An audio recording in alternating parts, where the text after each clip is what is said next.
উকিলৰ হাতত লৈ যোৱা তাত মানে বড়ো ছাত্ৰ সংগঠন এপছুৱে তাত মানে নিহিত হৈ আছে আৰু এই ফৰ্চে আজি তেখেতসকলে মানে ইলেকশ্যন খেলিবই কিন্তু তেখেতসকলে কোনো ধৰণৰ ভাবা নাই যে এইটো ইলেকশ্যন যদি খেলি দিয়ে তেতিয়া বড়োসকলৰ মাজত ৰাজনৈতিক ক্ষেত্ৰত প্ৰেক্ষাপটত দুভাগ বিভক্ত হ'ব।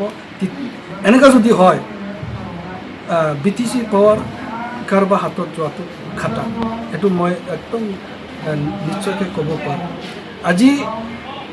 আজি মই কোনোবা বড়ো সংগঠনৰ এইটো বিভাজনৰ কিবা কোনোবা সংগঠনৰ হাত আছে মই স্পষ্টকৈ আজি ক'বলৈ মই আজি বিচাৰিছোঁ। কাৰণ মুভমেণ্ট ইউনাইটেড মুভমেণ্ট গ্ৰুপৰ যিটো কি পলিচি ষ্ট্ৰেটেজি এইটো ৰং হোৱা বুলি মই কৈ আছোঁ। এইটো ৰং হৈছে আমি যিহেতু সুকীয়া ৰাইজ বিচাৰি আছে সেইকাৰণে আমি BTC পলিটিকেল ছেটআপ বা BTC পাৱাৰক আমি সেইটো খোজা মিনছ আমি সুকীয়া বড়ো ৰাইজৰ কাৰণে যি মানে নীতিগত লৈছে সেইটো মানে তাত কোনো আনইথিকেল হ'ব বুলি মই কৈ আছিলোঁ। সেইকাৰণে যি পিপলছে আহিলে আন্দোলনৰ নামত তেখেতসকলক আমি সৎ ব্যৱহাৰ কৰিব লাগে। সেইটো ৰাজনৈতিক কিবা মানে কাৰণত সেইটো কনভাৰ্ট কৰিব নালাগে মই কৈ আছিলোঁ। সেইকাৰণে এই দল সংগঠনবিলাকে ইনক্লুডিং গোবিন্দ বসুমতাৰী তেখেতসকলে মোক বেয়া পাব ধৰিলে আৰু যিমান আন্দোলনৰ প্ৰেক্ষাপট আৰু ৰাজনীতিৰ যেতিয়া আহিব ইলেকশ্যন MP হওক কিবা কিবি হওক তেখেতসকলে এই সিদ্ধান্তবিলাক মানে সিদ্ধান্ত লোৱা সময়ত মোক বহুত মানে দূৰত ৰাখি পেলাই তেখেতসকলে নিজাববীয়াকৈ মানে সিদ্ধান্ত ল'বলৈ কাম কৰি আছে। আৰু এটা কথা সেইটো মই স্পষ্টকৈ এতিয়া মই ক'বলৈ বিচৰা নাই।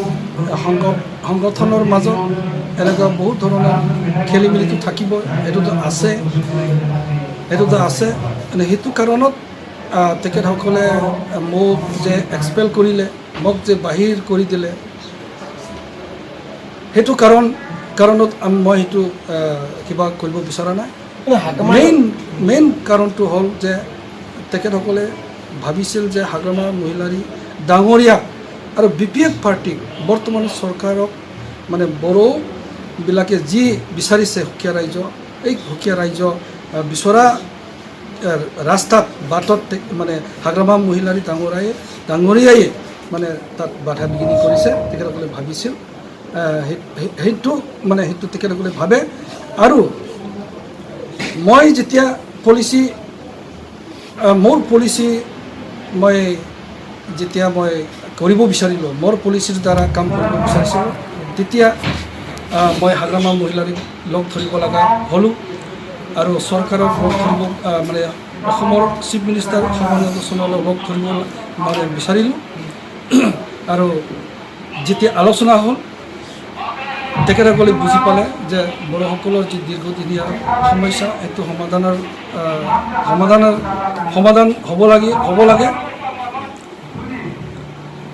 আৰু যিহেতু আমি বিচাৰিছোঁ সমাধান হওক, তেখেতসকলে আমি আগবাঢ়ি যোৱাৰ পিছত অসম চৰকাৰে আজি ভাৰত চৰকাৰ আৰু BPF চৰকাৰে আগবাঢ়াটোৱে আমাৰ এটা ভাল লক্ষণ।